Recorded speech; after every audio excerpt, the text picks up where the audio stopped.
All right दोस्तों, स्वागत है आपका आपके अपने चैनल बीपीएससी बेसिक्स पे।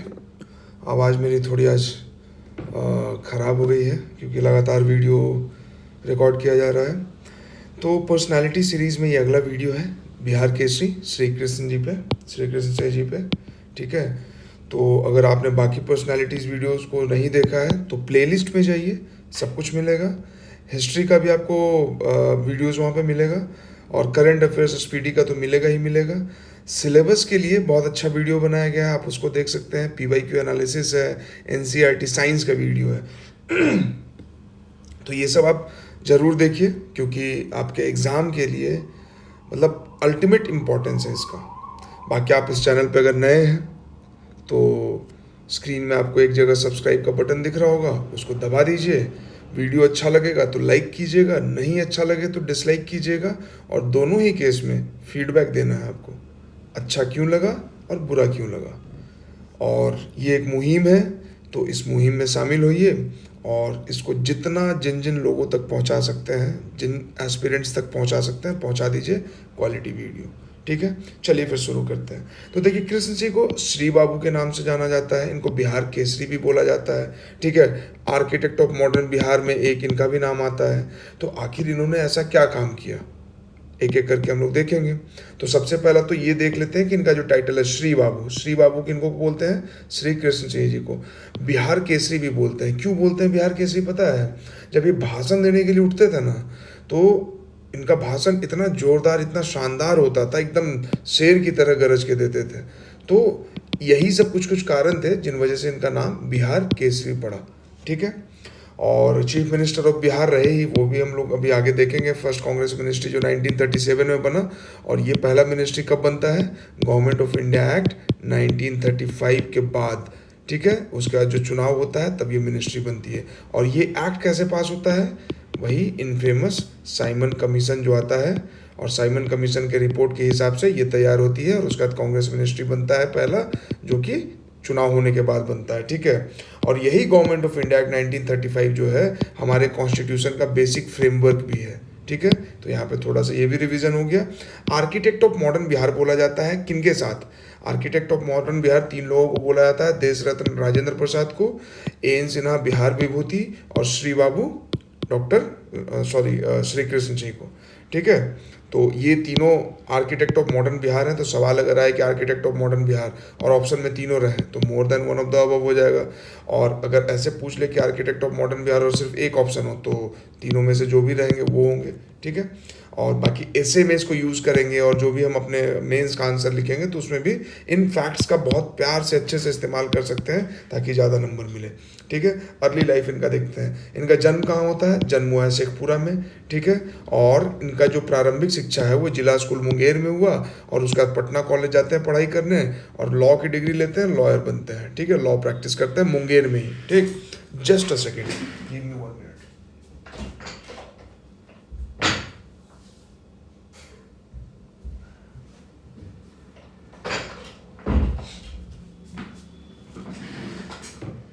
ठीक है, इसके बाद इनका कॉन्ट्रीब्यूशंस है। तो कॉन्ट्रीब्यूशन से पहले ना हम इनका देखते हैं कि फ्रीडम स्ट्रगल में क्या रोल रहा। ठीक है, कॉन्ट्रीब्यूशन थोड़ा पहले वो नोट्स में आ गया है। Role in freedom struggle. तो फ्रीडम स्ट्रगल में क्या है ना कि जब ये लॉ प्रैक्टिस कर रहे थे, और लॉ प्रैक्टिस करने के दौरान फिर जब ये गांधी जी से मिलते हैं 1916 में, बनारस हिंदू यूनिवर्सिटी, जो उस समय सेंट्रल हिंदू यूनिवर्सिटी के नाम से जाना जाता था बनारस में। ठीक है, तो वहाँ पे गांधी जी से मुलाकात होती है। फिर इन्फ्लुएंस तो उस समय सब पे था, और ये लॉयर भी थे। राजेंद्र प्रसाद भी लॉयर थे, किशोर प्रसाद भी लॉयर थे, जो गांधी जी खुद लॉयर थे, नेहरू लॉयर थे। तो इन लोग का जो सोशल कॉन्शियसनेस है, जो पॉलिटिकल कॉन्शियसनेस है कि देश को आज़ाद कराना है। ठीक है, तो गांधी जी उस समय 1916 में फेमस हो चुके थे। साउथ अफ्रीका से पूरा अपना जो है पॉलिटिकल मूवमेंट वो सब करके आ चुके थे वहाँ से, और इंडिया में अभी वो घूम घूम के देश की स्थिति का पता कर रहे थे। तो श्री कृष्ण जी इसी समय मिलते हैं इनसे। तो मिलने के बाद जब मतलब वो इन्फ्लुएंस तो होते ही हैं, लेकिन 2-3 साल में इतना ज़्यादा इन्फ्लुएंस हो जाते हैं कि 1921 में अपना लीगल प्रैक्टिस छोड़ देते हैं। ठीक है, क्यों? नॉन कॉपरेशन मूवमेंट में शामिल होने के लिए, नॉन कॉपरेशन मूवमेंट में शामिल होने के लिए। ठीक है, इसके बाद क्या होता है, 1922 में नॉन कॉपरेशन मूवमेंट को तो वापस ले लिया जाता है चौरी चौरा कांड के बाद, ठीक है, वायलेंस हो जाता है, गांधी जी जेल चले जाते हैं। तो अब होता क्या है कि बहुत सारे कांग्रेसमैन जो है ना, जो यंग थे, जिनको लगता था कि कुछ होना चाहिए, और कांग्रेस में कुछ जो एजेड पुराने मॉडरेट लीडर्स थे, तो वो थोड़ा सा ना पॉलिटिकली मतलब कि सरकार को दुखी नहीं करना चाहते थे, वो कॉन्स्टिट्यूशनल बाउंड्रीज के अंदर में रह के काम करना चाहते थे, प्रेयर, पिटीशन, प्रोपागेंडा, इस तरह से काम करना चाहते थे, ठीक है। वो डायरेक्ट कन्फ्रंट नहीं करना चाहते थे सरकार के साथ, या डायरेक्ट सरकार से कोई तू तू मैं नहीं करना चाहते थे।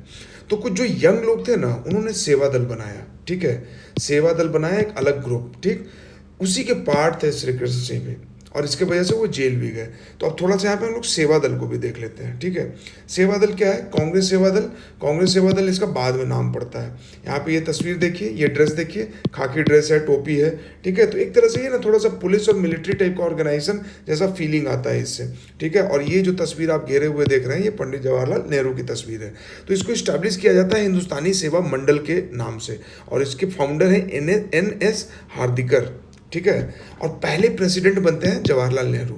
अब सवाल ये है कि क्यों बनाया जाता है, तो वो मैंने आपको बता दिया कि नॉन कॉपरेशन मूवमेंट के बाद क्या होता है कि कॉम्प्रोमाइज करने के लिए रेडी नहीं है, सरकार को चिट्ठी लिख के माफ़ी नहीं मांग रहे हैं, या सरकार को चिट्ठी लिख के एमनेस्टी की या थोड़ा सा शालीनता की अपेक्षा नहीं कर रहे हैं। ये कह रहे हैं कि नहीं भाई, मूवमेंट तो चालू रहना चाहिए, सड़क पर भी मूवमेंट होना चाहिए, ठीक है। तो ये वैसे लोगों ने ये हिंदुस्तानी सेवा मंडल बनाया था।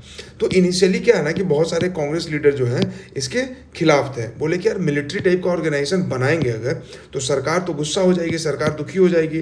तो हम अगर कोई मूवमेंट करते हैं, ऐसा नॉन कॉपरेशन मूवमेंट है, तो सरकार तो एकदम मतलब फोर्स का इस्तेमाल करके इसको दबा देगी, हमें इलीगल साबित कर देगी, और वो कि होता भी है, ठीक है। तो इनिशियली कांग्रेसमैन जो है ना इसके खिलाफ होते हैं, लेकिन फिर धीरे धीरे कंसेंसस बनता है और इसको रीनेम कर दिया जाता है 1931 में, और तब इसका नाम पड़ता है कांग्रेस सेवा दल, ठीक है।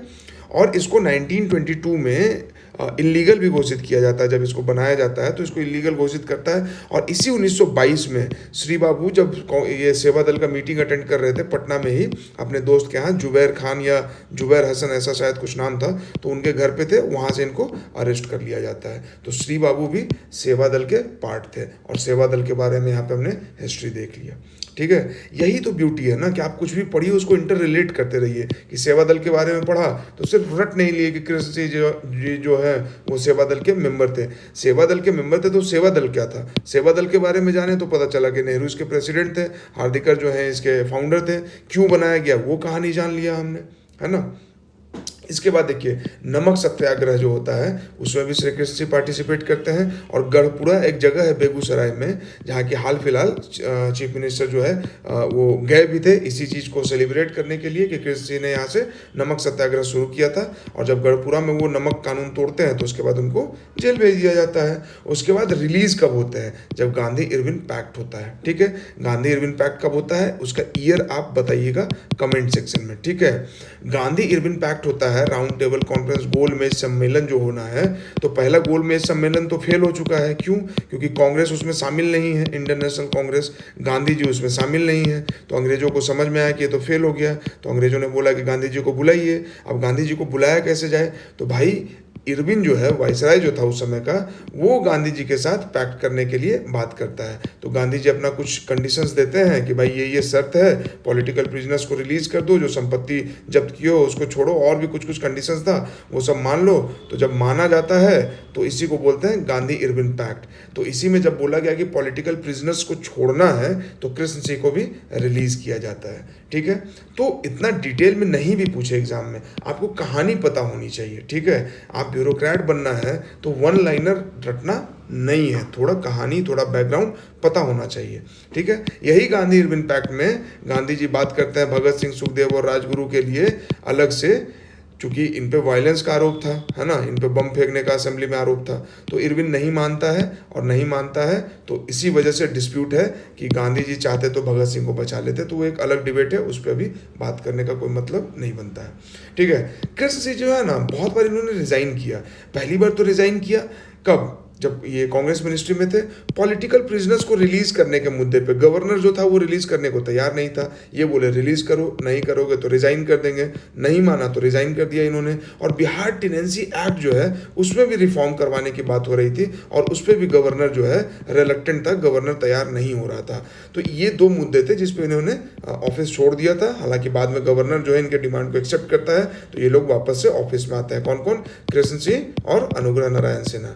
ठीक है, तो एक बार तो यहाँ पे उन्होंने रिजाइन किया, दूसरा रिजाइन किया था इस वो वर्ल्ड war II। इसमें तो पूरे देश में कांग्रेस मिनिस्ट्री ने रिजाइन कर दिया था। क्यों? क्योंकि सरकार ने डिक्लेयर कर दिया कि इंडिया जो है वो वॉर का पार्टी है, मतलब इंडिया जो है ना वॉर में पार्टिसिपेट कर रहा है। ठीक है, अब कांग्रेस वाले बोले कि भाई आपने तो हमसे पूछा नहीं।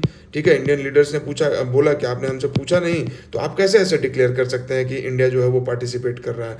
तो इसी मुद्दे पे जो है बहुत सारा डिबेट है और इस डिबेट की वजह से इसी मुद्दे पे कांग्रेस मिनिस्ट्री रिजाइन करती है कि भाई जब इतना बड़ा डिसीजन लेना है तो आपने इंडिया के लीडर से क्यों नहीं पूछा, और रिजाइन किया जाता है। तो बिहार में श्री कृष्ण से भी जो है वो सरकार छोड़ देते हैं। ठीक है, 1940 की बात है, गांधी जी डिक्लेयर करते हैं। गांधी जी इनसे इतने इंप्रेस थे कि जब इंडिविजुअल सत्याग्रह करना है तो फर्स्ट सत्याग्रही जो है वो कृष्ण सिंह को बताते हैं कि he will be the first satyagrahi of Bihar, और सेकंड सत्याग्रही A.N. सिन्हा। दोनों काफ़ी क्लोज थे, काफ़ी अच्छे मतलब दोस्त क्या कह सकते हैं, मतलब कि आप समझिए कि कृष्ण सिंह और अनुग्रह नारायण सिन्हा मतलब जो बिहार के, आप देख ही रहे हो कि आर्किटेक्ट में दोनों का नाम आता है और कहा जाता है कि A.N. Sinha was deputy of Krishna Singh. ठीक है, इनका पलक झपकता था, इनको पता चल जाता था कि क्या करना है और क्या किस तरह से चीज़ों को मैनेज करना है। ठीक है, तो ये चीज़ है।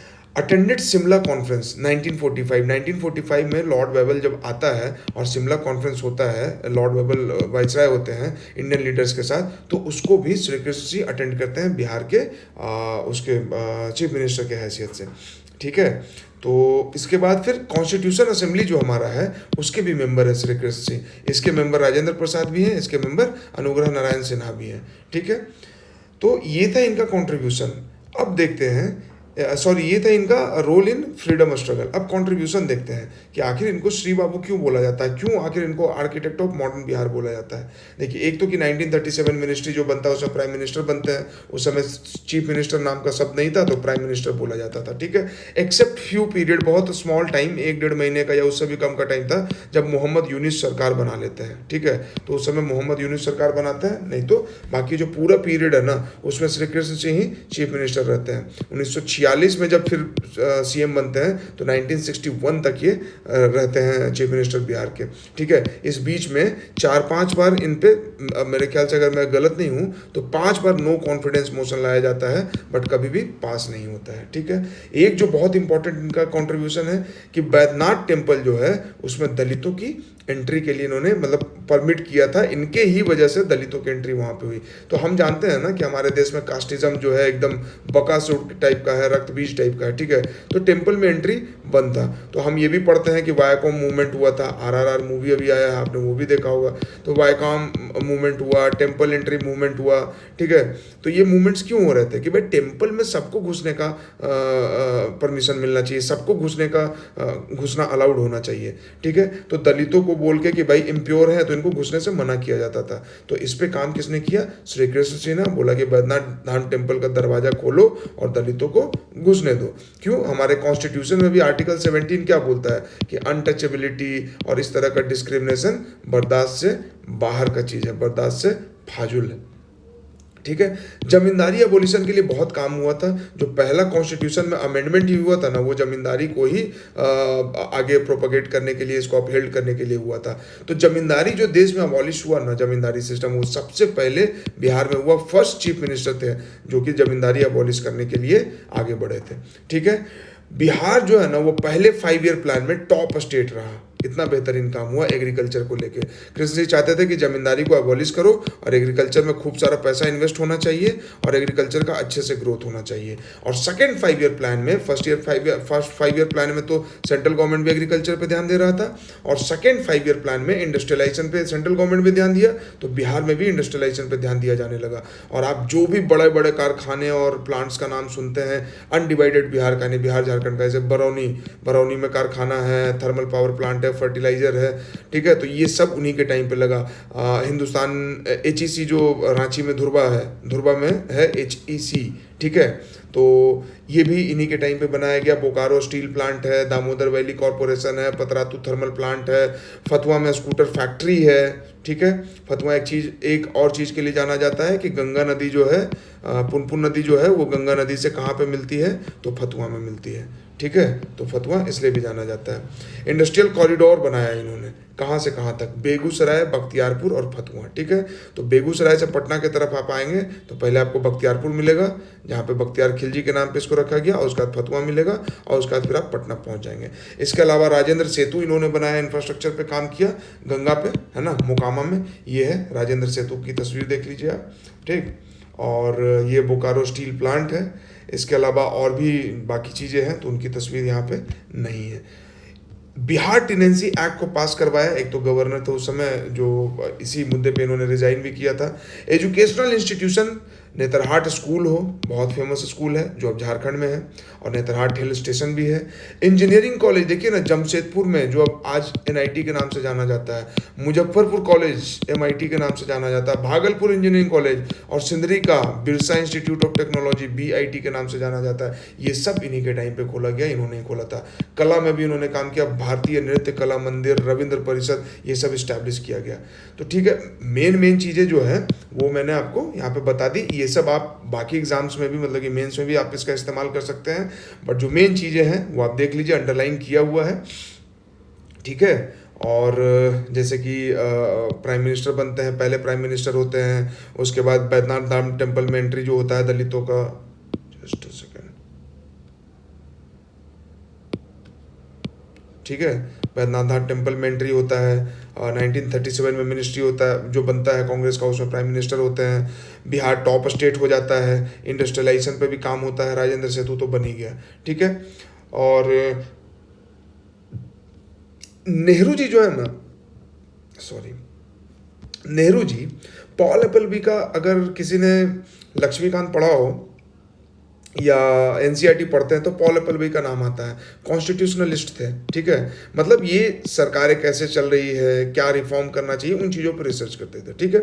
तो पॉल एपलबी को नेहरू ने भेजा था बिहार देखने के लिए कि भाई गवर्नेंस कैसा चल रहा है। और वो अपने रिपोर्ट में क्या बोलते हैं कि Bihar is one of the best governed state, one of the best governed state, है ना। समझिए 1950s का बात है। रोल इन फ्रीडम स्ट्रगल हमने देख ही लिया, ठीक है। अब इसके अलावा क्या है, बुक एंड लेटर्स, ठीक है। तो मेरे श्री बाबू, ठीक है, ये एक एसे है, किसने लिखा था, A.N. सिन्हा ने, ठीक है। Since 1921 the history of Bihar has been the history of life of Shri Babu. किनका कहना है, A.N. सिन्हा का। कौन से एसे में, मेरे श्री बाबू, ठीक है। Book on letters of exchange between Sinha and prime minister Nehru. Sinha ji और नेहरू जी खूब सारे लेटर एक दूसरे को लिखते थे, जिसमें देश के बारे में, दुनिया के बारे में, क्या डेमोक्रेसी कैसे डेवलप करना चाहिए, ज़मींदारी को लेके, और कैसे इंडस्ट्रियलाइजेशन करना चाहिए, इन सारे मुद्दों पे ये दोनों एक दूसरे से चिट्ठी पत्री करते थे। और वो चिट्ठी पत्री को जो है कंपाइल करके किताब का शक्ल दिया गया है, जिसका नाम है फ्रीडम एंड बियॉन्ड, जिसका क्या अनावरण श्रीमती प्रतिभा देवी सिंह पाटिल, जो कि हमारी पूर्व राष्ट्रपति हैं और देश की पहली महिला राष्ट्रपति थी, उन्होंने इसका अनावरण किया था। तो दो किताबें हैं, मेरे श्री बाबू और Freedom and Beyond. Freedom and Beyond letter है नेहरू और कृष्ण जी के बीच में, और मेरे श्री बाबू अनुग्रह नारायण सिन्हा ने लिखा है, ठीक है। तो ये था श्री कृष्ण सिंह की कहानी, और मेरे ख्याल से इससे ज़्यादा एग्ज़ाम के लिए रेलिवेंट नहीं है। बाकी कृष्ण सिंह के बारे में आपको ज़्यादा जानना है तो बहुत सारी किताबें हैं, आप पढ़ सकते हैं उनको। और अगर आपने BPSC बेसिक्स को अभी तक सब्सक्राइब नहीं किया, अब तो कर लो यार, गला बैठ गया भाई वीडियो बना बना के, ठीक है। तो जोक्स अपार्ट, प्लेलिस्ट में जो भी वीडियोस हैं वो BPSC 69th प्रीलिम्स के लिए बहुत ज़्यादा रेलिवेंट है, तो प्लीज़ उसको यूटिलाइज़ कीजिए और अपने दोस्तों के साथ भी शेयर कीजिए। ये चैनल आपका अपना है, मुहिम के साथ जुड़िए।